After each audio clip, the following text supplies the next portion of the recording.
நிரந்தரம், ஊதிய உயர்வு உள்ளிட்ட கோரிக்கைகளை வலியுறுத்தி புதுச்சேரி அரசு சுகாதாரத்துறையில் பணியாற்றும் ஆம்புலன்ஸ் ஓட்டுநர்கள் தொடர் போராட்டத்தில் ஈடுபட்டனர்.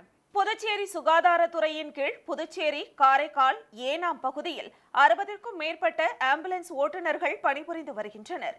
இவர்கள் கடந்த 15 ஆண்டுகளாக ஒப்பந்த அடிப்படையில் குறைந்த ஊதியத்தில் பணியாற்றி வருகின்றனர்.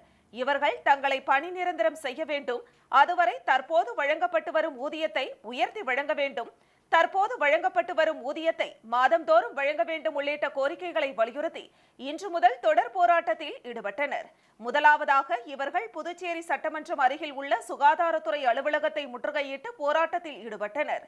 தங்களது கோரிக்கைகளை அரசு நிறைவேற்றாவிட்டால் வரும் 11ஆம் தேதி முதல் வேலை நிறுத்த போராட்டத்தில் ஈடுபட உள்ளதாக ஊழியர்கள் தெரிவித்துள்ளனர். போராட்டம் போராட்டம் போராட்டம் போராட்டம்